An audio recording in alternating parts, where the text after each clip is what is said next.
The words cut through the conference room like a surgical blade. You need to understand something, Diana. You're not irreplaceable. None of us are, but some of us are significantly more replaceable than others. Brian Costello leaned back in his chair, arms crossed, a smirk playing at the corners of his mouth as 23 other department heads sat in uncomfortable silence.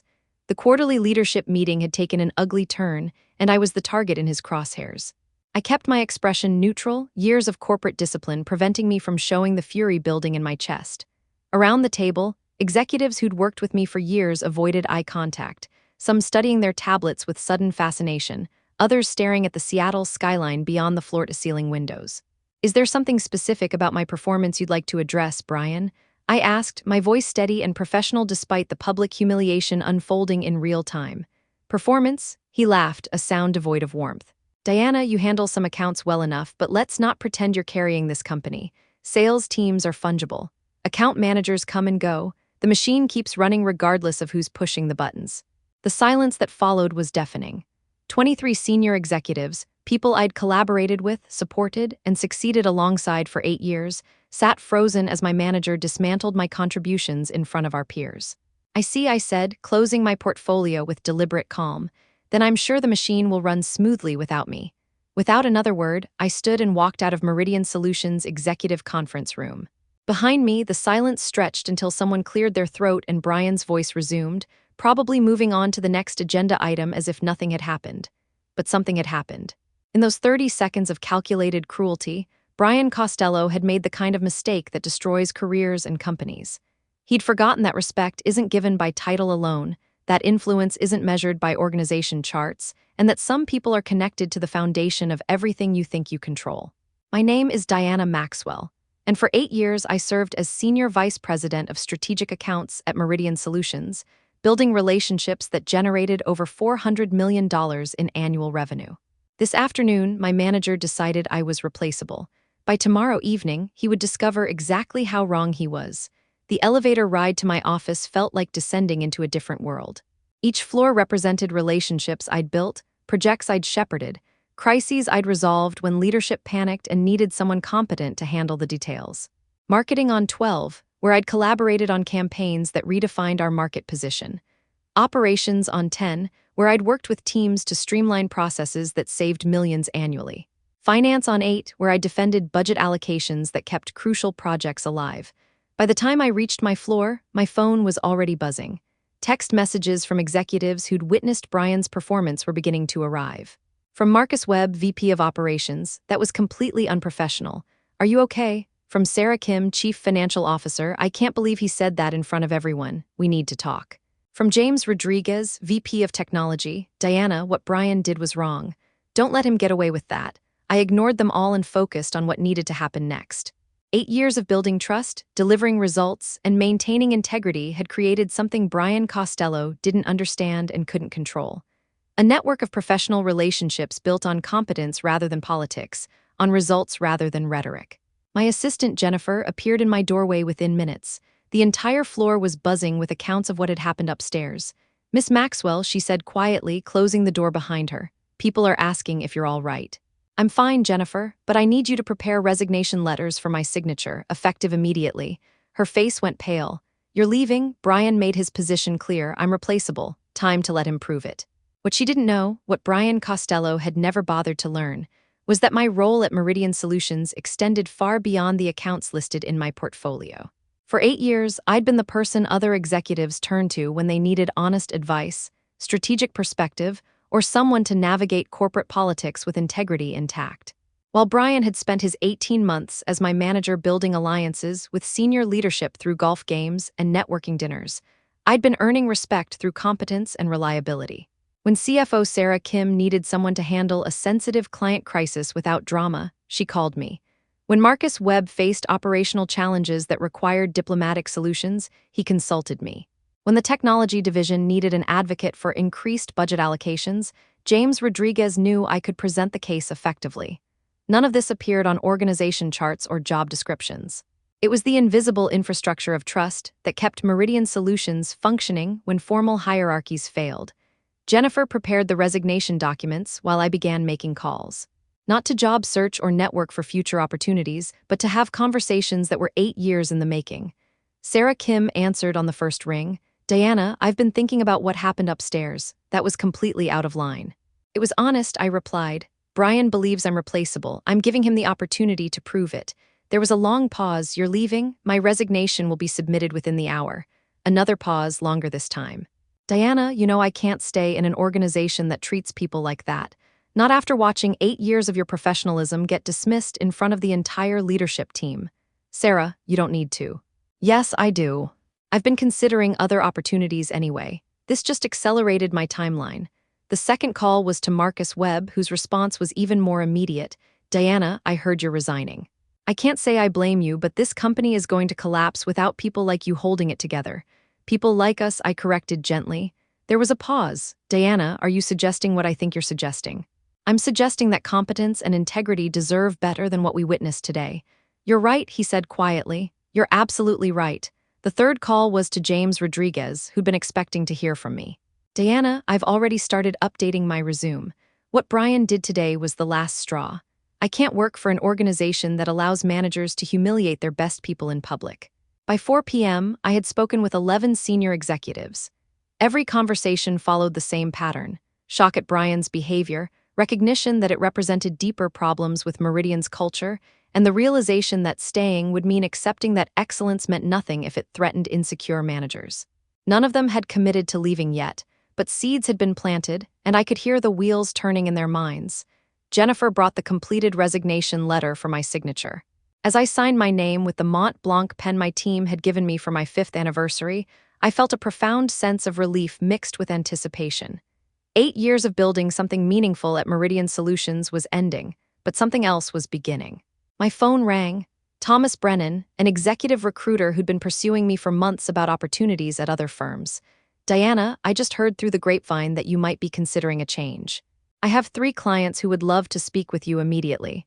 Actually, Thomas, I might have something even more interesting to discuss. How would you feel about representing not just me, but potentially a significant portion of Meridian's senior leadership team?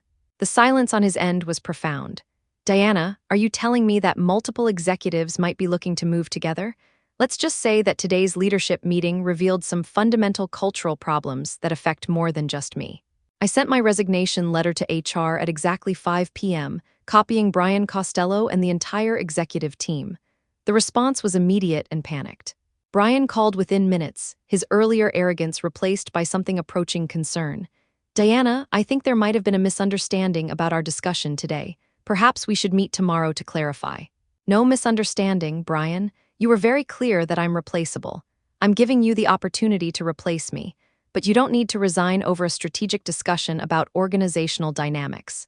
It wasn't strategic discussion. It was public humiliation designed to establish dominance. Mission accomplished.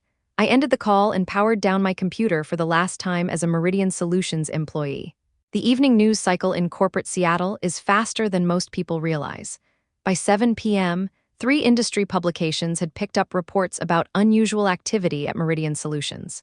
Resignations from senior executives, particularly multiple resignations on the same day, don't go unnoticed in our interconnected business community. My phone buzzed with a text from Sarah Kim. Just submitted my resignation. Effective immediately. It felt good to write. Then Marcus Webb. Resignation submitted. 2 weeks notice, but I'm mentally already gone. James Rodriguez. Done. I actually thanked them for the opportunity to work with professionals of integrity. I think they'll understand who I meant. By Thursday morning, 7 senior executives had submitted resignations. By Thursday afternoon, that number had grown to 12. And by Friday evening, when the story broke in the Seattle Business Journal, 29 members of Meridian Solutions' executive leadership team had announced their departures. The article's headline captured the magnitude of what had unfolded. Mass executive exodus rocks Meridian Solutions following leadership dispute.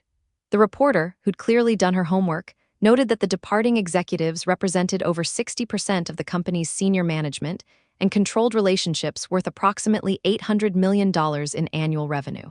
What the article didn't capture, what couldn't be quantified in financial terms, was the complete collapse of institutional knowledge and operational expertise that 29 departures represented. Sarah Kim's resignation meant losing the CFO who understood every aspect of Meridian's complex financial structure, including the creative accounting arrangements that kept several underperforming divisions viable. Marcus Webb's departure eliminated the operations expert who designed the efficiency systems that allowed Meridian to compete on cost while maintaining quality. James Rodriguez took with him the technological vision that had positioned Meridian ahead of competitors who were still catching up to innovations he'd implemented 3 years earlier. But it was the cumulative effect of all 29 departures that revealed the true scope of what Brian Costello's arrogance had cost his company. I spent the weekend in my Capitol Hill apartment, fielding calls from recruiters, former colleagues, and business journalists wanting to understand what had triggered such an unprecedented mass departure. The most interesting call came Sunday evening from Richard Morrison, CEO of Apex Industries, Meridian's largest competitor. "Diana," he said without preamble, "I've been following the situation at Meridian. I'm curious about your plans. Still exploring options, Mr. Morrison. It's been an eventful week. I imagine it has. Diana, I'm going to be direct. Apex Industries has been looking for opportunities to accelerate our growth strategy. The availability of proven executives with deep industry relationships represents exactly the kind of opportunity we've been waiting for. I'm listening. What would you think about joining Apex not just as an individual contributor, but as part of a leadership team? We have the resources to accommodate multiple senior hires, and frankly, the market knowledge that you and your colleagues represent could be transformative for our competitive position." The proposal Richard Morrison outlined was remarkable in its scope. Apex Industries was prepared to create an entirely new division focused on strategic accounts and market expansion, with me as divisional president and complete autonomy to hire the team I believed could execute that vision. The financial terms were generous, but more importantly, the cultural commitment was exactly what the Meridian exodus had been seeking. A leadership environment that valued competence over politics, results over rhetoric, and professional integrity over corporate games. "I'd be very interested in exploring that opportunity," I said, "and I think several of my former colleagues would be as well." By Monday morning, I was sitting in Apex Industries' executive conference room with Richard Morrison and his senior leadership team, discussing the framework for what would become the Strategic Markets Division. The contrast with my last corporate meeting couldn't have been more stark. Where Brian Costello had dismissed my contributions and questioned my value, Richard Morrison was asking detailed questions about market strategies, client relationship management, and the operational expertise required to scale strategic account services. "We're not just hiring individuals," Morrison explained to his team. "We're acquiring institutional knowledge and market relationships that would take years to develop organically." By Wednesday, I had accepted Apex Industries' offer as president of strategic markets, with complete authority to structure the division and hire the team I believed could deliver exceptional results. The first person I called was Sarah Kim. "Sarah, I have a proposal. How would you feel about becoming Chief Financial Officer of a new division at Apex Industries?" Her response was immediate. "Diana, after working with you for 8 years, I'd follow you into any professional challenge. What do you need?" The second call was to Marcus Webb. "Marcus, Apex is building a strategic markets division. We need a vice president of operations who understands how to scale account management processes. Interested?" "Are you kidding?" he replied.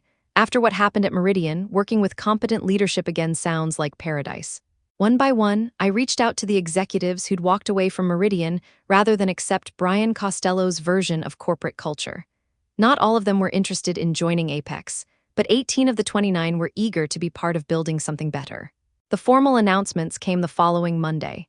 Apex Industries had created the Strategic Markets Division and hired 19 senior executives from Meridian Solutions, including their former senior vice president of strategic accounts as the division's president.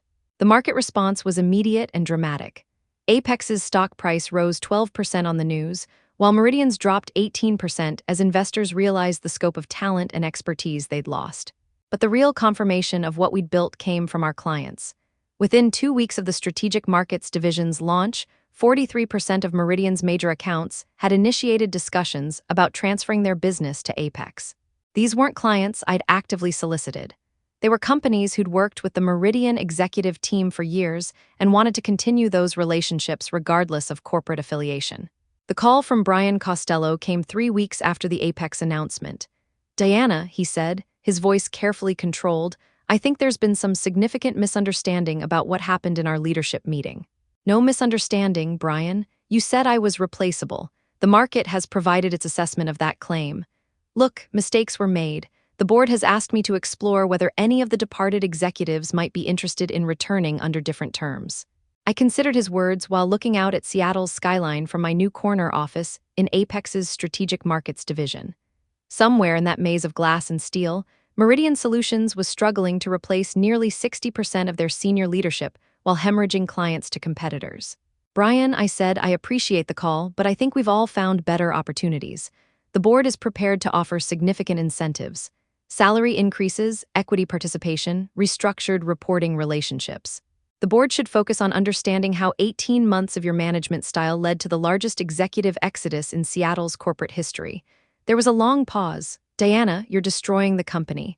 No, Brian. You destroyed the company when you decided that public humiliation was an acceptable management technique. We're just succeeding elsewhere. 6 months after the mass resignation, Meridian Solutions announced they were restructuring their operations and exploring strategic partnerships to address what they euphemistically called transitional challenges in senior leadership.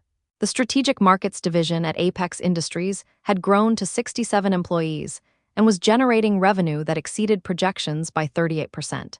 Our client retention rate was industry-leading, and our satisfaction scores were the highest in Apex's corporate history. But the most satisfying vindication wasn't financial, it was cultural.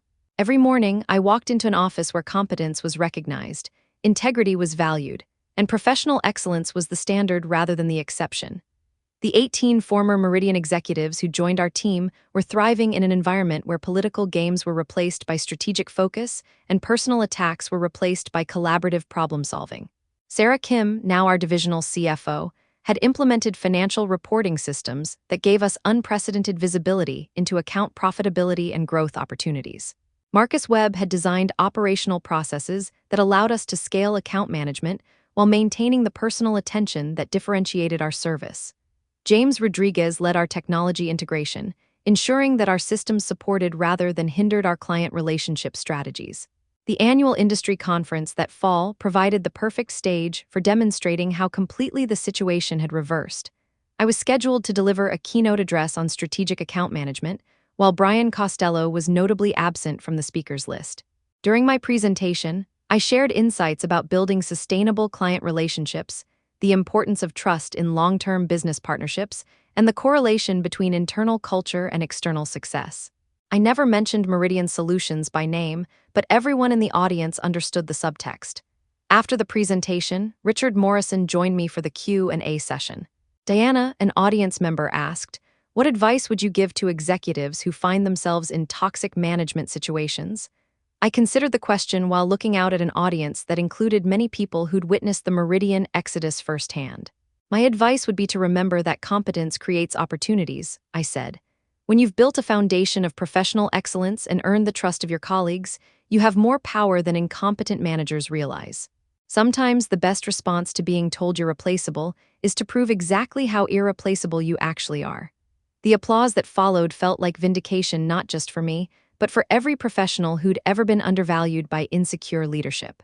That evening, at the conference reception, I was approached by dozens of executives who shared their own stories of toxic management and workplace politics. Many asked about opportunities at Apex, but more importantly, they wanted to understand how we'd managed to execute such a successful collective departure. The answer was simpler than they expected. We'd spent years building relationships based on mutual respect and shared values. When those values were violated, the network we'd created became the foundation for something better. 1 year after Brian Costello dismissed me as replaceable, the Strategic Markets division had become Apex Industries' fastest-growing and most profitable business unit. We'd proven that when competent professionals work together in a supportive environment, they can achieve results that exceed what any individual could accomplish alone. Meridian Solutions, meanwhile, was still struggling to rebuild their executive team and recover the client relationships they'd lost. Industry publications regularly featured articles about their ongoing leadership challenges and declining market position. Brian Costello had been quietly reassigned to a strategic planning role with no direct reports. According to industry gossip, the board had concluded that his management approach was inconsistent with their cultural values and growth objectives. The irony wasn't lost on me. In trying to diminish my value and assert his dominance, Brian had triggered a chain reaction that elevated everyone he tried to diminish while destroying everything he tried to protect. But the most profound satisfaction came from the daily experience of working with professionals who valued excellence over ego, collaboration over competition, and integrity over political advantage. Every morning when I walked into the Strategic Markets Division, I was surrounded by 18 executives who'd chosen principle over convenience, who'd risked career security for professional dignity, who'd proven that sometimes walking away is the most powerful thing you can do. We'd been called replaceable. Instead, we'd proven irreplaceable. The conference room where Brian Costello had humiliated me in front of 23 colleagues was probably still being used for quarterly meetings. But the 23 colleagues were mostly gone, scattered to companies that valued their expertise and treated them with respect. The machine that Brian had claimed would keep running regardless of who was pushing the buttons had broken down completely. Turns out some buttons are more important than others, and some people understand how to push them effectively. 2 years later, I received an invitation that completed the circle. The Seattle Business Journal was hosting an awards ceremony recognizing excellence in corporate leadership and strategic management. The Strategic Markets Division had been nominated for innovation in client relationship management. As I prepared my acceptance speech, I thought about the journey from that humiliating conference room moment to this recognition of what we'd built together. The awards ceremony was held at the same hotel where industry conferences had once featured Meridian Solutions prominently. Now, Apex Industries was the star attraction, and the Strategic Markets Division was being celebrated as a case study in successful organizational culture. Richard Morrison introduced me to the audience with words that would have seemed impossible 3 years earlier. Diana Maxwell didn't just join Apex Industries, he said. She brought with her a team of professionals who transformed our competitive position and redefined our approach to strategic market development. More importantly, she demonstrated that when you combine competence with integrity, you create something that can't be replicated or replaced. As I walked to the podium, I scanned the audience and saw familiar faces. Many of the 18 executives who joined our Apex team were there, along with former colleagues who'd found success at other companies after leaving Meridian. In my acceptance speech, I focused on the power of collaborative leadership, the importance of treating professionals with respect, and the business case for choosing competence over politics. But the line that drew the strongest response came near the end. 3 years ago, I said, a manager told me I was replaceable. Today, I'm accepting an award for building something that couldn't exist without every member of our team. The difference between those two moments is the difference between management that diminishes people and leadership that empowers them. The standing ovation that followed wasn't just for the Strategic Markets Division. It was for everyone who'd ever been told they didn't matter and had proven otherwise through excellence and determination. After the ceremony, as I mingled with industry colleagues and celebrated with our team, I received a text message from an unknown number. Congratulations on the award. You deserved better than what happened at Meridian. I hope you're thriving. BC Brian Costello, reaching out 2 years too late with an apology that couldn't change anything but revealed how completely the power dynamic had shifted. I deleted the message without responding. Some bridges, once burned by arrogance and disrespect, should remain ash. The 29 executives who'd walked out with me had scattered across Seattle's business landscape, but we'd remained connected by shared experience and mutual respect. Several had started their own companies, others had joined firms where their expertise was valued, and a few had returned to consulting after years in corporate roles. What unified us wasn't our current positions, but our decision to choose dignity over convenience when it mattered most. The Strategic Markets Division continued to grow, eventually expanding to 4 cities and generating over $2 billion in annual revenue. We'd become exactly what Richard Morrison had envisioned, a strategic asset that differentiated Apex Industries in highly competitive markets. But beyond the financial success and industry recognition, we'd proven something more important. When professionals unite around shared values and mutual respect, they can build something more powerful than any individual ambition or corporate politics. Brian Costello had called me replaceable in front of 23 colleagues. 29 of us had walked out rather than accept that assessment. We'd found environments where our contributions were valued, our expertise was respected, and our professional integrity was seen as an asset rather than a threat. The manager who'd thought he could diminish us had instead revealed our true strength, the power of competence aligned with principle, of professionals who refused to accept less than they deserved. They said we were replaceable. We proved we were indispensable. The conference room where it all began was probably still hosting quarterly meetings, still echoing with the voices of managers who confused authority with leadership, title with competence, fear with motivation. But the 29 executives who'd walked out of that room were building something better, proving every day that when you respect excellence, it creates value that can't be replaced, replicated, or dismissed. We'd been told we didn't matter. Instead, we'd proven that we were the only things that did. In the end, Brian Costello had been right about one thing: some people are replaceable.